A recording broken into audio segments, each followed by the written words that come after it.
the discovery that changed everything. The battlefield of Kepler 442b stretched endlessly under twin crimson suns, littered with the twisted remains of human vessels and Vorthak war machines. Smoke rose from craters where plasma cannons had carved their deadly signatures into the alien soil. The acrid smell of burnt metal and ozone filled the air, mixing with the strange, sweet scent of the planet's purple vegetation. Zephyra moved through the wreckage with the calculated precision of a born warrior. Her sleek Vorthak armor gleamed, like liquid obsidian, perfectly adapted to her lean 7-foot frame. Twin antennae atop her elongated skull twitched constantly, scanning for any sign of surviving humans. Her species had evolved as apex predators on a world where hesitation meant death, and she carried that lethal grace in every step. The war between the Vorthak Empire and the emerging human colonies had raged for 3 cycles now. To Zephyra, humans were simply another species to be conquered, their primitive vessels no match for Vorthak technology. She had personally disabled 12 human ships in the last battle alone, watching their crews scatter like frightened insects when their hulls cracked open. As she navigated around a partially buried human cruiser, something caught her eye. A small rectangular object lay half-hidden beneath a piece of debris, its brown leather cover scarred but intact. Curiosity, that dangerous trait her commanders always warned against, made her pause. She lifted the object with one clawed hand, recognizing it as some sort of human record-keeping device. The cover bore strange markings in human script. Her translator implant flickered to life, converting the symbols. Personal Journal, Marcus Thorne, Communications Officer, UES Horizon. She almost discarded it immediately.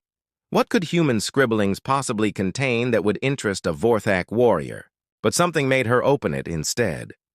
The first page contained more human text, written in what her implant identified as cursive handwriting. The translation appeared in her mind. Day 847 since leaving Earth. I miss Mom's apple pie more than I thought possible. Jenny would laugh at me for writing that down, but somehow putting it on paper makes the ache in my chest feel smaller. Zephyra's antenna twitched in confusion. Apple pie? Jenny? These terms meant nothing to her, yet something in the tone resonated strangely. She found herself continuing to read as she took shelter in the shadow of the crashed cruiser. The captain says we're fighting for humanity's future among the stars. He's right, of course, but sometimes I wonder if we're also fighting for the simple things. Sunday dinners, the smell of rain on Earth's soil, the sound of children laughing in Central Park. The Vorthak probably think we're just another species, trying to grab territory. They don't understand that we're carrying our whole world with us in our hearts and memories. The warrior's grip on the journal tightened involuntarily. She had expected tactical information, weapon specifications, strategic plans. Instead, she found something far more unsettling, genuine emotion, raw and unfiltered. Her species communicated through chemical signals and neural links, efficient and precise. This messy outpouring of feelings seemed almost primitive, yet oddly compelling. As she turned the page, a small photograph fell out. The image showed a young human male with short brown hair and kind eyes, standing next to a female of similar age. Both were smiling in a way that made their faces radiate warmth. Zephyra stared at the image, trying to understand the strange expression. Her people didn't smile. They showed dominance through posture and pheromone release. She tucked the photograph back into the journal and continued reading, unaware that with each page, something fundamental was beginning to shift in her perfectly conditioned warriors. Mind words that pierced through armor. 3 days passed in the shadow of the crashed human vessel, and Zephyra found herself returning to Marcus Thorne's journal with increasing frequency. Each entry revealed another layer of human experience that her military conditioning had never prepared her to encounter. The simple act of reading had become an addiction she couldn't explain to herself, let alone to her superiors who occasionally checked in via quantum comm. Day 923. We encountered a Vorthak patrol today. 3 of their hunters moving like liquid death through the asteroid field. Lieutenant Morrison wanted to engage, but Captain Rodriguez ordered us to hold position. "We're not here to start fights," he said. "We're here to find homes for our children." I keep thinking about his words. Do the Vorthak have children? Do they dream of homes among the stars, too? Zephyra's feeding tentacles, normally used only for consuming nutrition paste, trembled slightly as she processed this entry. The concept of children, translated directly, her species reproduced through spawning cycles, but the emotional context was entirely foreign. Vorthak young were immediately separated from their genetic donors and raised in collective warrior creches. The idea of parents nurturing offspring, of building homes together, seemed impossibly complex. She flipped through several pages, each entry revealing more of Marcus Thorne's inner world. He wrote about missing his sister's terrible cooking, about dreaming of Earth's blue skies, about a pet called Rex that apparently provided companionship through some sort of emotional bonding. The concepts were alien to her, yet she found herself trying to imagine what these experiences might feel like. Day 134. Jenny's pregnant. Got the news through quantum burst from Earth today. She's 3 months along, and she says the baby kicks like it's already trying to explore the universe. I won't be there when my nephew is born. That thought sits in my stomach like a cold stone. But maybe, if we succeed out here, if we can make peace with the other species we've encountered, he'll grow up in a galaxy where humans aren't just surviving, we're thriving, where children can look up at alien stars and see neighbors instead of enemies.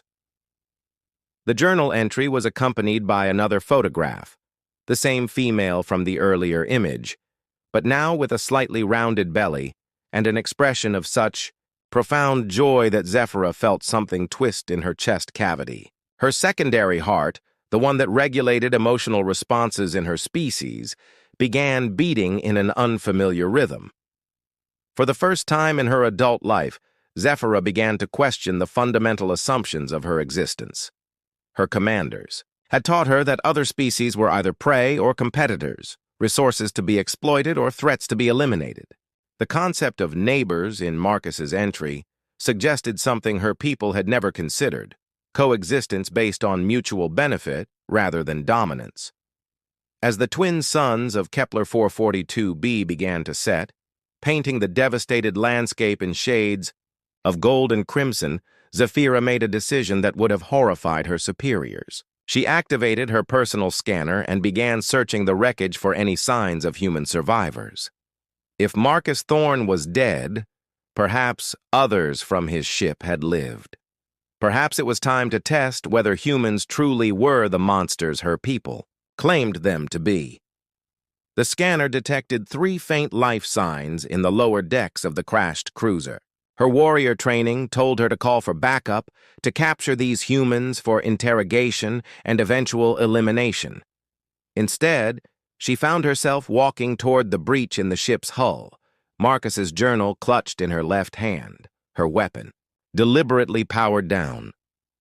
For the first time in her existence, Zephyra was about to meet her supposed enemies, not as a hunter, but as something she had no name for yet, a being capable of curiosity, empathy, and perhaps even understanding. The meeting that defied all logic. The interior of the UES Horizon was a maze of twisted corridors and emergency lighting. Zephyra moved carefully through the wreckage, her enhanced senses guiding her toward the life signs her scanner had detected. The ship's artificial gravity was failing intermittently, causing debris to float and settle in unpredictable patterns. Emergency klaxons had long since fallen silent, leaving only the occasional groan of stressed metal and the whisper of air recycling through damaged systems. She found them in what appeared to be a medical bay. 3 humans huddled around a 4th, who lay unconscious on an emergency cot. 2 males and 1 female, all bearing the insignia of the United Earth Starfleet. Their uniforms were scorched and torn, their faces streaked with soot and exhaustion. They looked up as she entered, and she expected the usual reaction: terror, desperate scrambling for weapons, pleas for mercy. Instead, the eldest of the group, a man with graying hair and steady eyes, slowly raised his empty hands. "I'm Dr. Benjamin Cross," he said, his voice hoarse but calm. "These are engineers Kate Morrison and James Liu. We're trying to save Lieutenant Sarah Kim's life. If you're here to kill us, I ask only that you let us try to stabilize her first." Zephyrah's antennae twitched in confusion. No fear scent, no aggressive posturing, no desperate attacks. The human was actually negotiating for the right to save a comrade's life, even while facing what he surely assumed was his own death. Her translator was working perfectly, but the emotional context seemed impossible to process. "You are not afraid?" she stated, more puzzled than threatening. Dr. Cross smiled sadly. "I'm terrified, but fear doesn't make Sarah's wounds any less real. Will you let me help her?" Without quite understanding why, Zephyrah found herself nodding. She watched as the three humans worked together with remarkable efficiency, their hands steady despite their obvious exhaustion. Kate Morrison rigged a power bypass to keep the medical equipment running, while James Liu assisted with surgical procedures that seemed far more advanced than her briefings had suggested human medicine could be. "Are you Marcus Thorne?" she asked, suddenly, pulling out the journal. The humans froze. Dr. Cross looked at the familiar leather binding with eyes that suddenly filled with moisture, another human response her briefings hadn't prepared her for. "Marcus was our communications officer," he whispered. He didn't make it out of the bridge section. Where did you find that?" "In the wreckage outside. I have been reading his words." Zephyrah hesitated, then continued. "He wrote about his sister, about a child that would be born, about wanting to make peace." James Liu looked up from the medical console, his expression shifting from grief to something approaching hope. "You read his journal? All of it?" "Many entries. He wrote about apple pie, about missing Earth's rain, about wondering if your people and mine could be neighbors instead of enemies." The words felt strange in her mouth, concepts her language barely had terms for. Kate Morrison stepped forward, her fear clearly overridden by curiosity. "What did you think? When you read about our hopes, our dreams, our fears, what did you think?" For several long moments, Zephyrah stood silent, her secondary heart beating that strange new rhythm. Finally, she spoke. "I thought that perhaps my commanders have been wrong about humans. Perhaps about many things." The unconscious lieutenant stirred on the medical cot, her eyes fluttering open. Did we make it?" she whispered. Dr. Cross took her hand gently. "You're alive, Sarah. We all are. And I think we might be about to make history." Zephyrah looked at the scene before her. Humans risking everything to save a single comrade, showing kindness to their supposed enemy, carrying hope even in the face of destruction. Marcus Thorne's words echoed in her mind. Children can look up at alien stars and see neighbors instead of enemies. She made a decision that would change the course of the war and perhaps the galaxy itself. "My ship has medical facilities superior to yours. If you wish, I will help transport your wounded friend. But first, I must ask, are there others like Marcus? Humans who dream of peace instead of conquest?" Dr. Cross smiled, and for the first time, Zephyrah began to understand what that expression truly meant. "Dr. Zephyrah," he said, somehow intuiting her name, "there are millions of us. The choice between war and understanding." The journey to Zephyrah's ship took 2 hours across the devastated landscape. She had disabled the tracking protocols in her scout vessel and led the small group of humans through canyons that would hide them from orbital surveillance. Lieutenant Kim, though still weak, had insisted on walking part of the way, supported by her comrades. Zephyra found herself fascinated by their unwillingness to abandon each other, even when doing so would have been tactically advantageous. Her ship, a sleek Vorthak hunter-killer designated Strike 77, represented the pinnacle of her species' military technology. Its biometal hull could adapt to any environment, and its weapons systems could crack open a planet's crust. As they approached the camouflaged vessel, she watched the humans' faces carefully, expecting fear or awe. Instead, she saw curiosity and wonder. "It's beautiful," Kate Morrison breathed, running her hand along the ship's organic-looking surface. "The engineering must be incredible. How do you achieve this level of integration between biological and mechanical systems?" The question caught Zephyra off guard.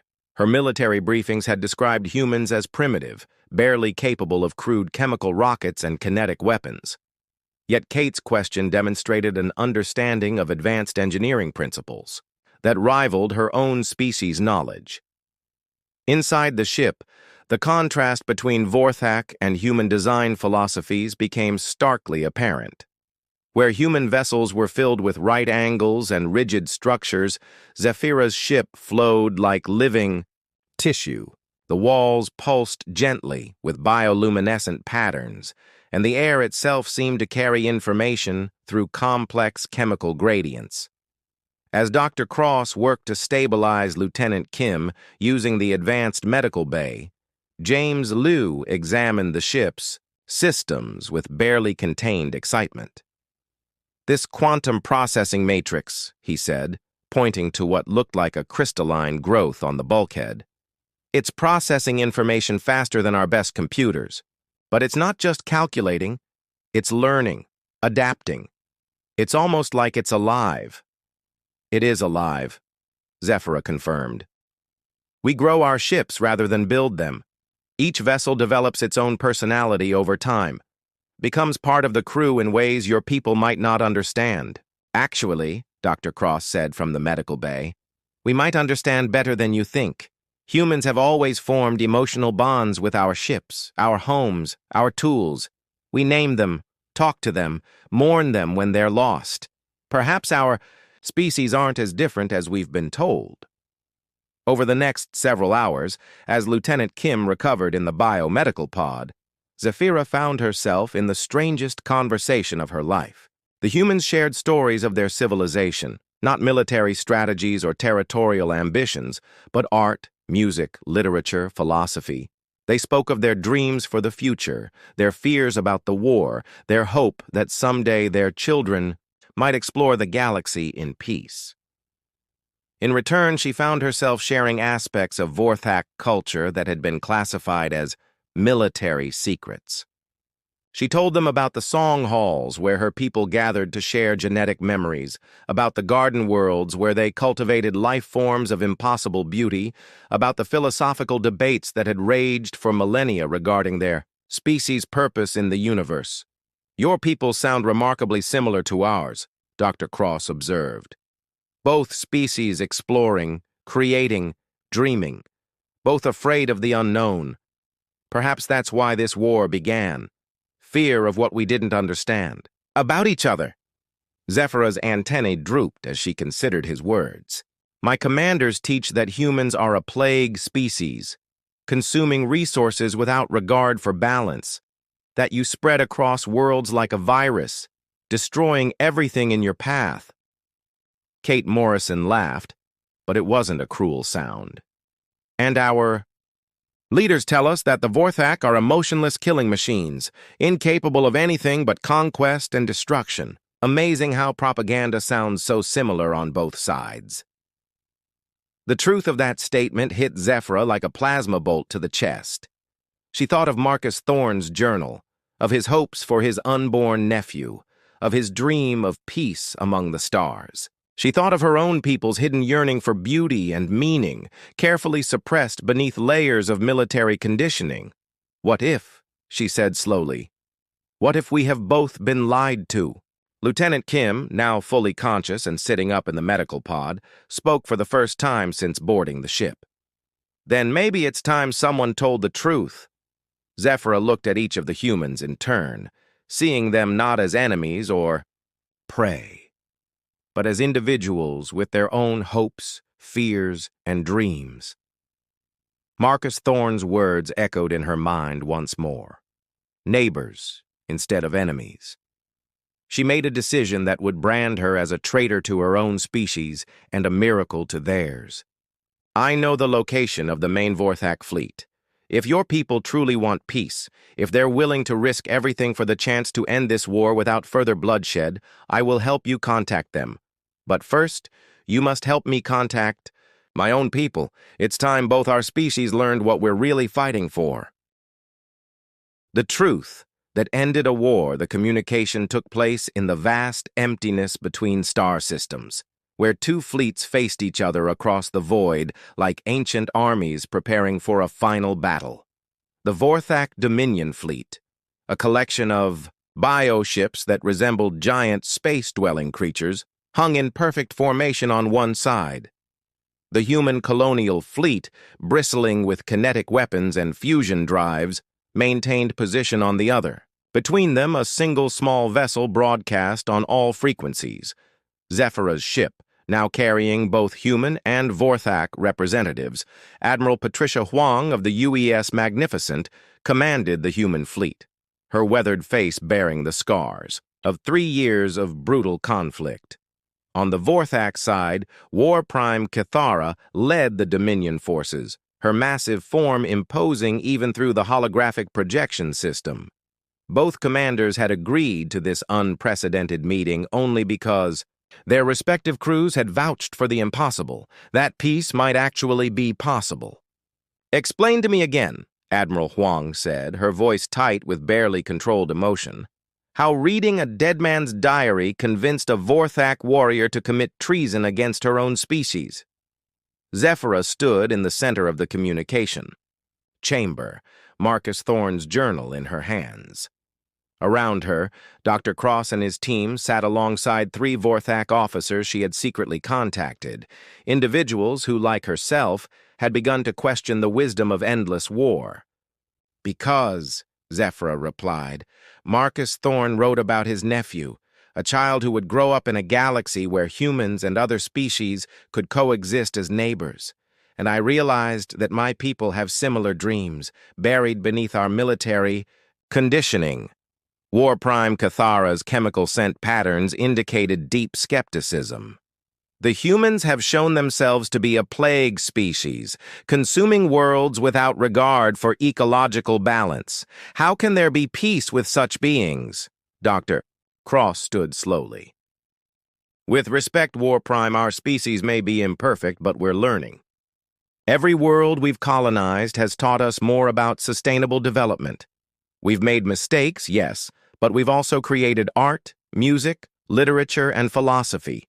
We've learned to love, to hope, to dream of better futures, just as your people have."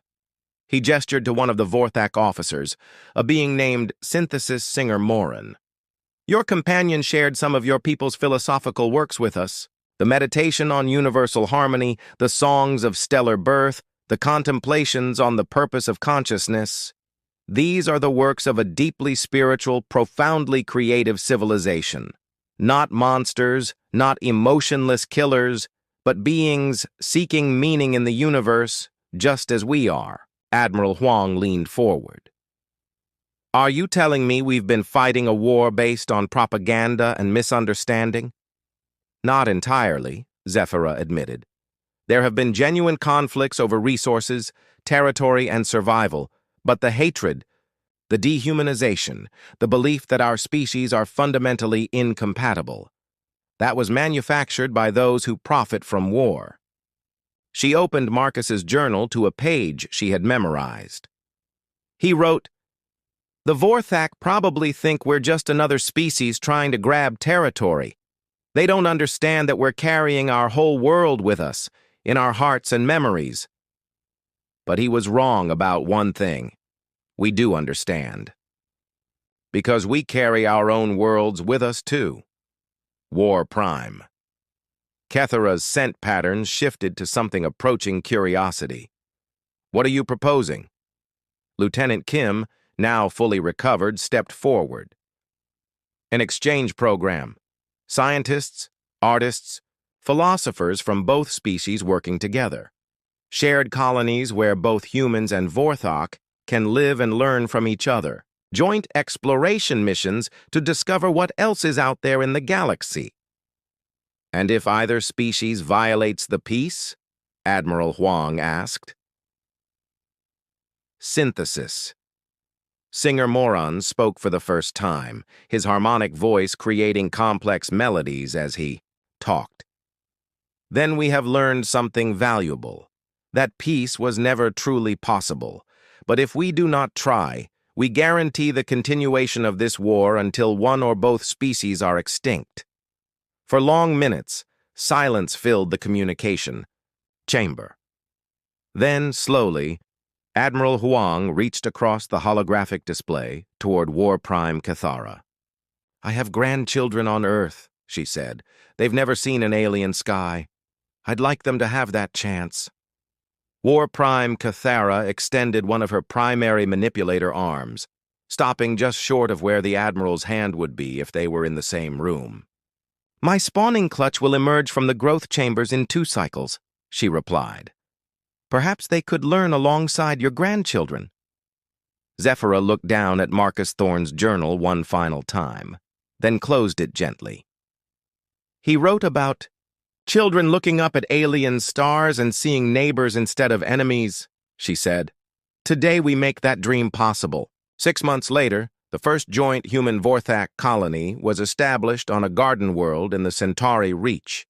Children of both species played together under purple skies, learning each other's languages, sharing each other's dreams.